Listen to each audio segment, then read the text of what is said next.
இளமையெல்லாம் செய்ய நினைத்ததை முதுமையில் செய்ய இயலுமே என்று வாருங்கள் வாருங்கள் நண்பர்களே, கூடுங்கள் கேளுங்கள் நண்பர்களே, கோவைவானே ஒன்றாய் கூடி சிந்திப்போம், கேட்போம் மகிழ்வோம், சிந்திப்போம் கேட்போம் மகிழ்வோம்.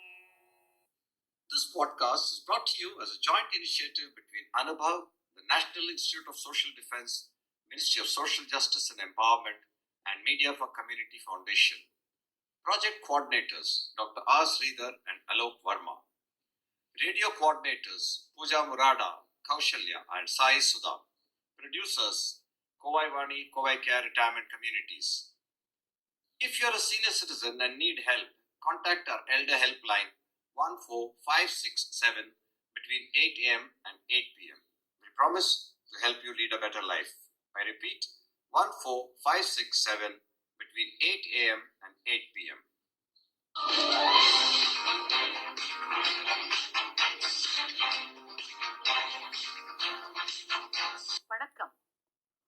Welcome friends. Today we are going to bring you a discussion with Mr. Hariharan, who has extensive experience in the automotive industry in materials, corrosion resistance, supply chain and research and development with leading companies in India. Let's begin. With the advancement of technology and research in the auto industry, how do you see the future of the industry in terms of materials, sustainability and automation? Thank you, sir. My pleasure and honor to be part of this podcast. Well, the automotive sector is considered quite important for a country's economy and trade. It shapes the industry, shapes the communal and individual life. Technology is a key element for the survival and growth of any business, so too the automotive industry. With the advancement of technology, nano-sized materials of particle size as low as 10 raised to minus 9 meters, smart materials like the shape memory alloys, advanced composites, graphene, ultra high strength steels, advanced high strength steels are some amongst the material fraternity that have either made or about to make a strong impact in the Indian automotive arena in the near offing. Nanotechnology is being explored for applications related to corrosion protection, for applications in chassis and tires, in engines and transmission system, for reduction in friction amongst moving parts, for improving the fuel injection, for reduction in exhaust emissions, etc. Then we have graphenes, a monolayer of carbon atoms, which is slowly gaining use in automotive applications to primarily enhance the air impermeable properties of the inner liner of the tires, to reduce tire weight, very important, and also provide better grip and reduce rolling resistance. Also, graphene silicon anodes are used in lithium ion batteries for electric vehicles to increase energy density, power density and improve battery longevity. Very important given the fact that we are already launched electric vehicles. Far as automation goes, it simply allows tasks to happen automatically. Since the staggering number of tasks at the vehicle assembly are repetitive, technological advancement goes a long way and can be easily automated. Handling everything from welding to assembly to painting, robotic automation is indispensable on the automobile shop floor. It is not to replace human labor, but to augment it by offloading repetitive mundane tasks to machines. How much is the contribution of materials to fuel emission, ease of travel, climate change, and electric hybrid vehicles? It has also pervaded car financing and distribution, going from physical robots to digital bots, taking advantage of robotic process automation with bots, handling customer queries in the call centers of financing companies and software robots at dealerships, scheduling service appointments, sending alerts, running diagnostics, and even selling cars. On sustainability, I believe that if Ever there was a time for the Indian automobile industry to take stock and recalibrate its sustainability strategy? It's now. The pollutants emitted by an automotive engine during the combustion process are known as fuel emission.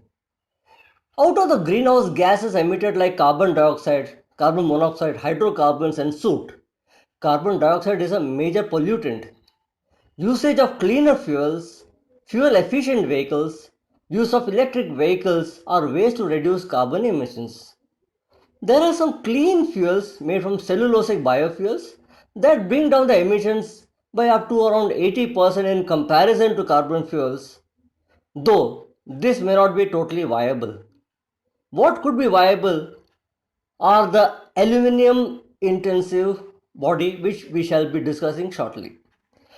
Now, using lightweight materials goes a long way in reducing carbon dioxide emission.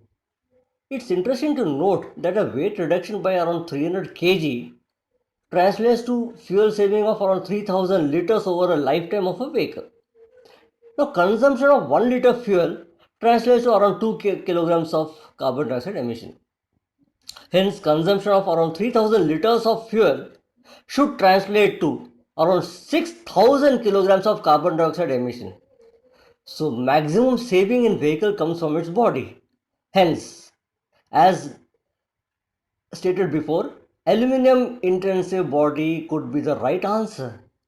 Or maybe high strength steels with low density may help to some extent, though definitely not as much as an aluminum intensive body. Due to small size of particles in nano range, the chemical and physical properties can be altered to improve the overall properties of conventional material. Increased surface area of the metal nanoparticles result in significantly enhanced reactivity. This aspect is now being introduced in catalytic converters for more effective conversion of greenhouse gases, thereby resulting in reduction of vehicle emission. Electric cars and buses use electricity as fuel. They produce lower emissions than the vehicles running on internal combustion engines. On the future of electric cars in India, I personally think it is not that promising. Reason: there are more than 20 million cars in India which are running on fossil fuels, that's petrol and diesel, and same number is steeply increasing every day. One cannot just dump these many vehicles and jump fully into the concept of electric cars. Maybe newer and newer alternative fuels can be used still in the same vehicles in place of the petrol and diesel fossil fuels. Regards ease of travel, one would want one's car to take off quickly, also come to a stop quickly. This can happen if the vehicle has materials with higher kinetic energy. Aluminum with a high kinetic energy compared with steel is a ready answer. Also, due to its enhanced crashworthiness, vehicle with aluminum shell is a good buy far as ease of travel is concerned. As for climate change, burning fossil fuels in cars releases primarily carbon dioxide, one of the major sources of greenhouse gas emissions. As these gases build, they trap heat into the atmosphere, causing climate change. In order to reduce emissions, the automotive industry as a whole is working to reduce mass in passenger vehicles in order to reduce energy consumption. One way to reduce mass is to introduce lightweight materials in the body of the vehicle. How far are we ahead in this technology? A popular strategy adopted by automakers and different OEMs is to reduce a vehicle's weight, which can significantly reduce fuel consumption and carbon dioxide emission. A lighter car consumes less fuel because it needs to overcome less inertia, reducing the power required to move the vehicle. Current material trend in India is around 67% of ferrous materials, around 9% each of aluminum and thermoplastics. Aluminum used in automobiles is gathering steam, while the automotive industry is racing to reduce the weight of vehicles in order to meet the proposed emission standards. Well, multi-material makes combining various types of advanced high-strength steels, aluminum alloys, carbon fiber, magnesium, plastics, etc. are few options that remain open for a lightweight vehicle. However, given the cost and performance targets, aluminum intensive body and steel, that is advanced high-strength steels and ultra high-strength steels, could be dominant in the future, with each making up around perhaps 20 to 30% of a vehicle's weight. While aluminum shall remain the dominant material in big vehicles, advanced high-strength steels is expected to maintain dominance in smaller vehicles. While removing or swapping heavy electrical components, replacing glass windows with polycarbonate thermoplastics, lighter body panels on the vehicle body could be the other answer for a lighter body. On the powertrain aggregates, that is engine and driveline, use of lightweight castings like aluminum and magnesium alloys, metal matrix composites, very important, picking up very gradually in India, which by virtue of the low density, high strength to weight ratio have the potential for replacing the heavy cast and ferrous aggregates. Further options are the near net shaped sintered materials, hollow constructions, glass filled thermoplastics, etc. Corrosion plays a major role in every aspect of life.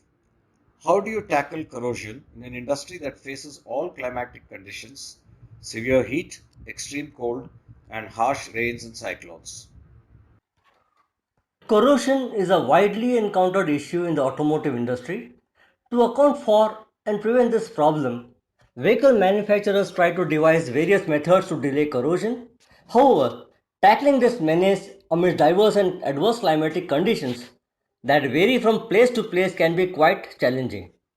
Corrosion management being one of my core areas, I would request to briefly share some of my experiences in strategizing and chalking out a robust corrosion management system, a ready reckoner for any organization. To obtain a realistic data of vehicle corrosion over a stipulated period, we conceptualized corrosion survey of vehicles at our dealerships pan India, covering areas with diverse climatic conditions. Based on diverse climatic conditions within the country, a vehicle level corrosion test cycle was designed. Data from the survey was compared with that from the vehicle level corrosion test to draw a correlation. Once done, vehicle level tests were repeated on few more prototypes to generate a sustainable data on the degree of corrosion, areas of corrosion, types of corrosion on which surface protections were revisited. We further went ahead to frame a corrosion warranty over and above the generic vehicle warranty, a marketing strategy for our vehicles. What, in your opinion, are the emerging innovations in materials to accelerate the progress of making vehicles that are light, safe, and fuel efficient?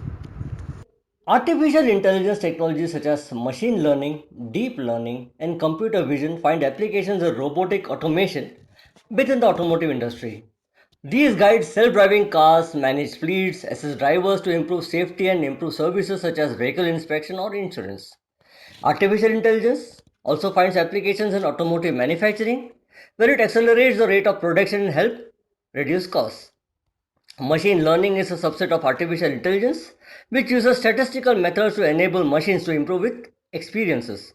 Deep learning is a part of machine learning which makes the computation of multi-layer neural networks viable, takes advantage of neural networks to simulate human-like decision making. What are the major differences in materials and technology for cars and goods carriers? Well, between passenger cars and commercial vehicles, construction of a passenger vehicle is monocoque in type, meaning the construction is in the form of a single shell.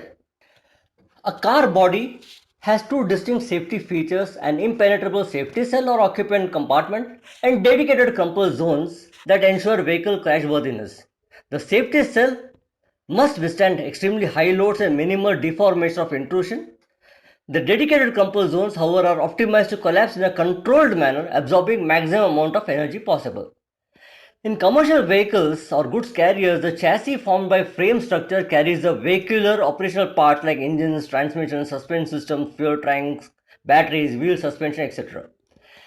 Commercial vehicles weigh manifold times as much as a passenger vehicle. They are taller, have high ground clearance than cars.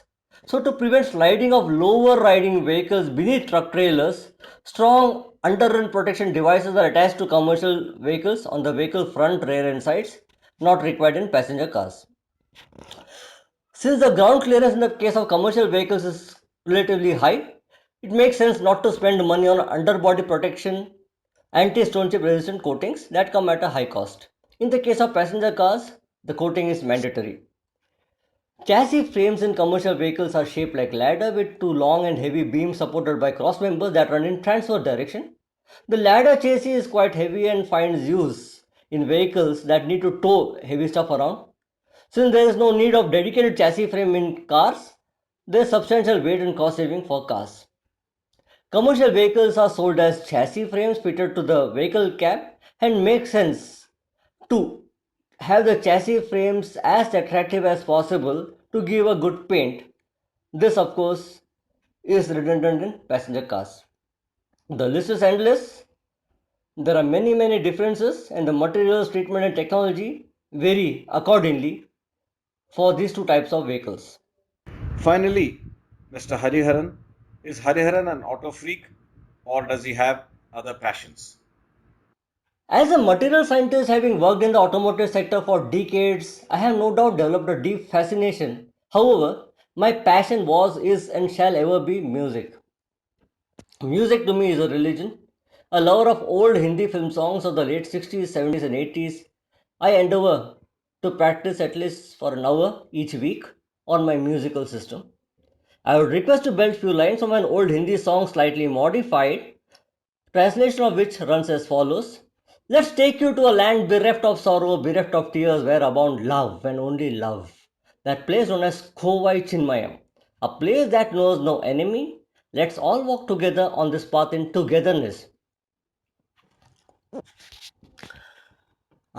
चल के तुझे मैं लेके चलूं एक ऐसी गगन के तले जहाँ गम भी न हो आंसू भी न हो बस प्यार ही प्यार पले चल के तुझे मैं लेके चलूं एक ऐसे गगन के तले जहाँ गम भी न हो आंसू भी न हो बस प्यार ही प्यार पले कोवै चिन्मयम के तले कोवै चिन्मयम के तले कोवै चिन्मयम के तले. Thank you. Thank you very much, Mr. Hariharan, for highlighting issues that you consider relevant in the automobile industry. Thank you. இந்த வலையொலி அனுபவ் தேசிய சமூக பாதுகாப்பு நிறுவனம், சமூக நீதி மற்றும் அதிகாரமளித்தல் அமைச்சகம் மற்றும் மீடியா ஃபார் கம்யூனிட்டி ஃபவுண்டேஷன் இவர்களின் கூட்டு முயற்சியாக உங்களிடம் கொண்டு வரப்பட்டது. திட்ட ஒருங்கிணைப்பாளர்கள் டாக்டர் ஆர் ஸ்ரீதர் மற்றும் ஆலோக் வர்மா அவர்கள். வானொலி ஒருங்கிணைப்பாளர்கள் பூஜா முராடா, கௌசல்யா மற்றும் சாய் சுதா அவர்கள். தயாரிப்பாளர்கள் Kovai Vani, Kovai care retirement communities. நீங்கள் ஒரு மூத்த குடிமகனாக இருந்து உதவி தேவைப்பட்டால் எங்கள் எல்டர் லைன் ஹெல்ப் லைனை தொலைபேசி எண் 145667 இல் தொடர்பு கொள்ளவும். காலை 8 மணி முதல் இரவு 8 மணி வரை. ஒரு சிறந்த வாழ்க்கையை வாழ உங்களுக்கு உதவி செய்ய நாங்கள் உறுதி அளிக்கிறோம். மறுபடியும் கேளுங்கள். தொலைபேசி எண் 145667 காலை 8 மணி முதல் இரவு 8 மணி வரை. That's all for today, folks. Be safe. Fight COVID with 2 vaccinations. Wear a mask when you go out. Keep safe distance. Observe proper hygiene. We must win. We will win. Thank you.